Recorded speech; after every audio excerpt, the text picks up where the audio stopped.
Before directing Baghi 3 and Heropanthi 2, Ahmad Khan gave us a legendary film with Tiger, a movie about a soldier जो अपनी x के order पे border छोड़ के आ गया। Let me present you Baghi 2, औरत का चक्कर मौत से टक्कर। The film starts with a disclaimer that in this movie all animals have been treated with extreme care, including tiger. वैसे ये एनिमल वाला डिस्क्लेमर तो इसकी हर पिक्चर में होना चाहिए नहीं। Anyway, now the story begins with Neha जो कार से बाहर कचरा फेंक रही है, वो भी स्कूल में। ये देख के दो लोगों ने उसे ऐसा पीटा कि वो सीधा आईसीयू पहुंच गई। That's what you get for throwing stuff on the road. Now meet Ronnie the soldier जो कि टेररिस्ट से लड़ रहा है, ग्लासेस पहन के और बिना किसी हथियार के। फिर इसने अपना शातिर दिमाग लगा के एक टेररिस्ट को कार के आगे बांध दिया ताकि पत्थर मार के कोई इसकी खोपड़ी न चटका दे। वो बात अलग है कि पीछे से पत्थर मार के भी ये लोग इसकी खोपड़ी तोड़ सकते थे, मगर पता नहीं क्यों जाने दिया। लेकिन इसकी इन हरकतों की वजह से इसे मिली सजा।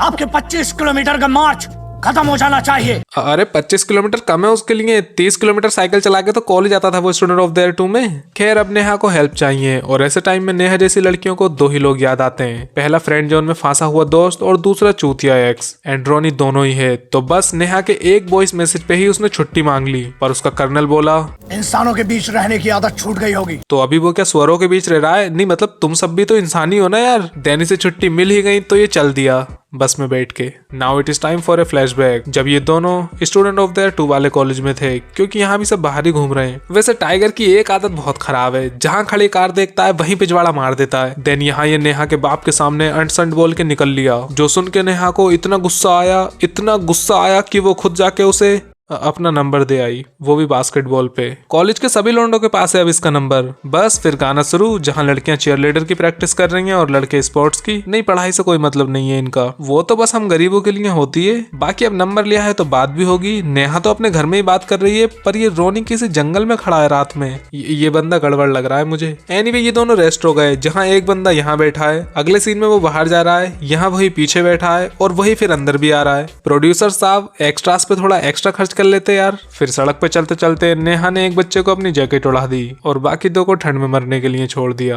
देन ये पार्क में आए, जहाँ नेहा पी रही है star sucks and look at those extras चलते चलते एक दूसरे को हाई फाई दे रहे हैं। तभी नेहा बोली कि मैं जिसको भी आई लव यू बोलती हूँ उसका गेम ओवर हो जाता है। नेहा एक बार बागी सीरीज को भी आई लव यू बोल दे यार।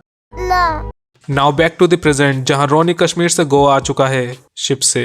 पता नहीं बीच में समुंदर कहाँ से आ गया। रोनी सीधा पहुंचा नेहा के पास, जिसने खड़े होकर इसे ग्रीट किया। नेहा टीचर नहीं है वो, बैठे बैठे भी हाय बोल सकती थी तू। बट टर्न आउट कि जिस दिन इसकी पिटाई हुई तब इसकी लड़की भी इसके साथ थी, जिसको वो चोर, क्रिमिनल्स और अफ्रीकन जो भी थे वो कार के साथ उसे भी ले गए। And now be ready to witness कि कैसे रोनी अपने बैग्स के साथ पैदल ही पूरा गोवा घूम लेगा।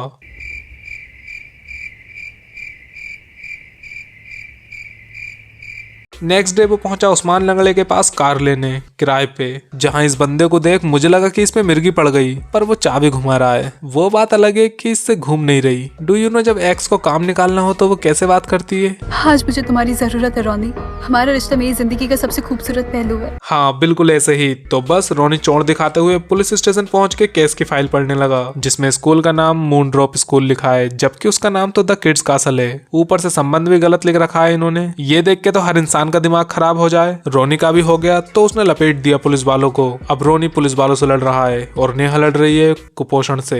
आई mean she really needs to eat healthy. फिर पुलिस वालों ने इसे अंदर डाल के सूंघ दिया, लेकिन ये जो इनका टॉर्चर है वो तो रोनी का भी टॉर्चर ही है। बड़ा मारा है भाई साहब, मारते मारते पाद निकाल दिया इसका, बदन लाल पड़ गया पूरा। वो तो कर्नल के कहने पे डीआईजी ने आके इसे छुड़ाया है, लेकिन कर्नल ने इसे वापस बुला लिया तो ये चल दिया उस्मान लंगड़े के साथ। मगर ये लंगड़ा गाड़ी कैसे चला रहा है? नहीं रेस, क्लच, ब्रेक तीनों कैसे दबा ले रहा है एक पैर से? अब निकला तो ये जाने के लिए था, पर यू टर्न मार फिर वापस आके स्कूल में घुस गया। तो वहां से प्रिंसिपल ने लताड़ दिया इसे, ये बोल के कि ऐसी कोई बच्ची तो किडनैप ही नहीं हुई यहाँ। देन ये पड़ोसी के घर कैमरा फुटेज चेक करने घुसा, तो वहां से भी बेइज्जती करा के आ गया। और किसी ने घास डाले नहीं इसे, इसलिए ये वापस नेहा के पास चला गया। नाउ मीट सनी द चर्सी गंजेड़ी नशेड़ी गर्दुल्ला, जो कि नेहा का देवर भी है। सनी ने अपनी गन निकाल के टेबल पे रखी एंड ये देख के नेहा का दिमाग खराब हो गया कि वो यहाँ बैठ के नशा पत्ता कर रहा है। नहीं गन से कोई दिक्कत नहीं है उसे। यहाँ रोनी अपने होटल पहुंचा, जहाँ उसे एक पुराना दोस्त मिला जिसकी शादी है। इसी होटल में। रूम रेंट वाला होटल और शादी वाला होटल अलग अलग होता है यार, मगर चलो कोई बात नहीं, क्योंकि अब टाइम है एक और फ्लैशबैक का। सबसे पहले तो फ्लैशबैक में इन्होंने एक और गाना निपटाया और फिर इन दोनों ने शादी कर ली बिना सिंदूर और मंगलसूत्र के। पता नहीं हुई भी थी या नहीं, लेकिन तभी उसके बाप को बीमारी लग गई तो ये हॉस्पिटल पहुंचे, जहां अपने बाप को रोता हुआ देख नेहा ने कॉल के साथ साथ रोनी का भी काट दिया। अब वापस प्रेजेंट में आते हैं, जहां रोनी ने एक पुलिस वाले का बटुआ मार के उसकी आईडी चुरा ली और फिर से पहुंच गया कैमरा फुटेज चेक करने। मगर रोनी को ये देख के धक्का लगा कि यहाँ तो फुटेज है ही नहीं, तो वो गार्ड से बोला कि फुटेज ढूंढ दे यार, और उसे रिश्वत दे के आ गया। Now meet ACP Loha Singh, the most चर्ची लुकिंग एसीपी एवर। लोहा सिंह ने क्रिमिनल्स को खत्म करने की कसम खाई है, पर कसम तो रोनी ने भी खाई है चुतियाप मचाने की।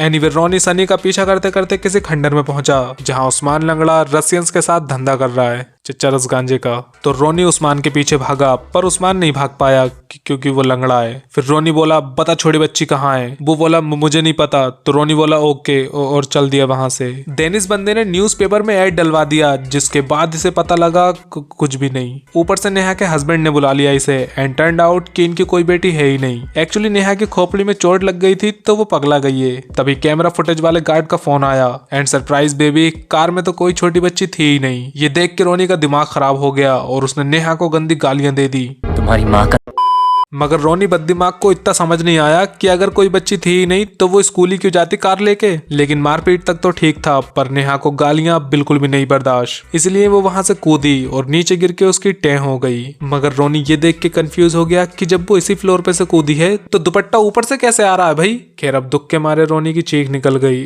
और थोड़ा सा पाद भी। रोनी रोने का ट्राई कर रहा है पर उससे रोया ही नहीं जा रहा। वहां पुलिस को मिला नेहा के फोन से रोनी का नंबर। यहाँ रोनी अपने इनविजिबल आंसू छुपाने के लिए बाथटब में पड़ा है, बट तभी उसके रूम की घंटी बजी तो टाइगर ऐसे उठा कि उठते के साथ ही उसके कपड़े भी सूख गए। दरअसल इसके रूम पे आया है उस्मान लंगड़ा, जो बोला कि मैंने तो इस बच्ची को देखा है, उस दिन तो मैं मजाक कर रहा था, बच्ची तो असलियत में सनी के पास है। तो ये दोनों चल पड़े, लेकिन एसीपी ने कॉल करके बोला Ronnie stay right there cause ACP Loha Singh is here. मगर ये फिर भी सनी के अड्डे पे चला गया, जहाँ सनी फुल अय्याशी पे उतरा हुआ है, जैकलीन को नचा रहा है गाने पे। रोनी का अलग मूड खराब हो रहा है कि एक तो एक्स मर गई और यहाँ ये लड़की नचा रहा है। सो बी रेडी टू सी कि कैसे एक छोटी बच्ची के चक्कर में इसने 4-5 कार्स और एक बस का एक्सीडेंट करा दिया। 2 महीने पहले गायब हुई थी वो बच्ची, जिंदा भी है या नहीं पता नहीं, मगर जो लोग जिंदा थे उनको खमखा मार दिया एक्सीडेंट करा के। फिर भी रुक नहीं रहे, भगे जा रहे हैं दोनों। And look at the public, कैसे शूटिंग एंजॉय कर रहे हैं सबके सब। खैर फाइनली इन दोनों को पुलिस ने पकड़ ही लिया, और जो लोग उन एक्सीडेंट से जिंदा बच भी गए थे वो यहाँ टाइगर की एक्टिंग देख के मर गए। क्या करता मैं होटल में बैठ के रिया के मरने का इंतजार करता। बाय द वे यहाँ टाइगर को रणदीप पकड़ रहा है, जो चर्सी जैसा दिखता है पर पुलिस है। लेकिन राधे में वो सच में चर्सी था, पर वहाँ भाईजान पुलिस थे। लेकिन किक में भाईजान चोर थे, पर वहाँ रणदीप पुलिस था, जिसका मतलब है कि ये सब बता के मेरी वीडियो लंबी बनेगी और मैं ज्यादा पैसे कमाऊंगा। एनीवे ये दोनों थाने में ही गुत्थम गुत्था करने लगे तो डीआईजी आके बोला चूतिया हो गए हो का। लेकिन रोनी के पास इस बार सबूत है, थोड़ा सा लंगड़ा है पर है, जिसका नाम है उस्मान लंगड़ा।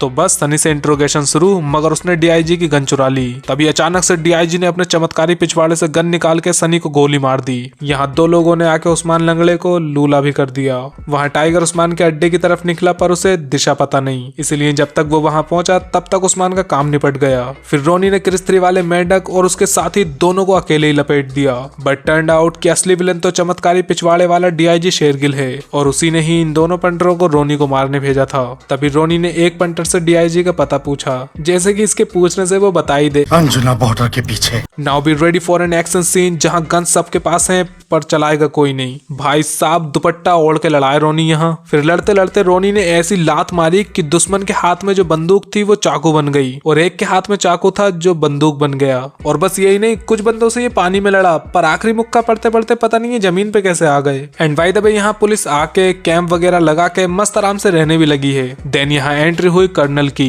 ये जंगल जो है ना उसका घर है, पर उसकी ड्यूटी तो बर्फ में थी ना। इसके बाद कर्नल वहां से निकल लिया और रोनी ने कर लिया अपना मुंह काला। फिर जो यहाँ फाइट हुई है भाई साहब, इतनी खतरनाक तरह से लड़ाए रोनी कि बगल में छुरा घुसा के ही दुश्मनों की जान ले ली। वैसे तुमने बंदूक का चाकू बनते देख लिया, चाकू का बंदूक बनते हुए भी देख लिया, पर चाकू छुरी गायब होते हुए नहीं देखे है ना। ये देखो रोनी ने ऐसा घुमा घुमा के मारा कि अगले के हाथ से चाकू ही गायब हो गए। फिर रोनी ने दुश्मनों को गोलियों से भून दिया और दुश्मन इतने चूतिया हैं कि गोली चला ही नहीं रहे। यहाँ दो बंदे चाकुओं से लड़ रहे हैं जबकि दोनों के पास गन है, तो रोनी ने उनकी ही बंदूक निकाल के उनके ही गोली मार दी। नेहा तू एक काम कर, इसके राइटर को भी आई लव यू बोल ही दे यार। मतलब इस किस्म का चुतियाप लिख के कोई समाज में मुंह कैसे दिखा सकता है भाई। तुम्हारी माँ का बट अभी फाइट खत्म नहीं हुई क्योंकि रोनी को मारने आए हैं दो हेलीकॉप्टर्स। लेकिन रोनी ने पूरे शरीर की जान लगा के ऐसा पाद मारा कि वो कूद के सीधा हेलीकॉप्टर में गिरा और दूसरे वाले हेलीकॉप्टर को खामा फोड़ दिया इसने। वो तो इस पे गोलियां भी नहीं चला रहा था। इन सब के बाद फाइनली रोनी डीआईजी शेरगिल के अड्डे पे पहुंच ही गया, मगर उसने पीछे से इसके गोली मार दी।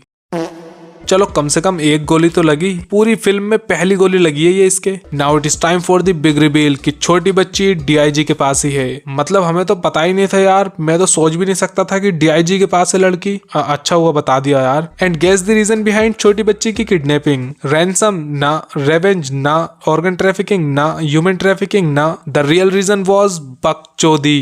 एक्चुअली नेहा के हस्बैंड शेखर और डीआईजी ने मिलके ही ये सब चौथ भांगड़ा मचाया था। फिर तभी चर्सी लुकिंग एसीपी ने पीछे से आके डीआईजी के चमत्कारी पिछवाड़े पे 2 गोलियां मारी और उसका काम वहीं निपट गया। And if you think Tiger's acting is bad then meet his colonel. The war is over. वैसे यहाँ नेहा की छोटी बच्ची भी आ गई और पता लगा कि शेखर ने ये सब इसलिए किया था क्योंकि मेरी बेटी नहीं थी वो। या ही इज राइट, शेखर बेचारा बांझ था, उसके बच्चे हो ही नहीं सकते थे। दरअसल हुआ क्या था कि जब नेहा रोनी से आखिरी गुड बाय बोलने आई थी तब रोनी ने उससे कहा before going let me clap those कुपोषित चीक्स, और इसी वजह से ब्रेकअप होते होते भी छोटी बच्ची हो गई। तो कुछ इस तरह रोनी बिन विहाया बाप बना और ऑडियंस चूतिया। बाय द वे बागी की सभी फिल्मों में से बागी 4 मेरी फेवरेट है क्योंकि उसमें ये नमूना नहीं है। बाकी वीडियो में आपका फेवरेट पार्ट कौन सा है कमेंट्स में बताओ एंड लाइक करो, हाइप भी करो और सब्सक्राइब करके सामने वाला वंस अगेन भी देख लो। फेवरेट हो तुम उसके?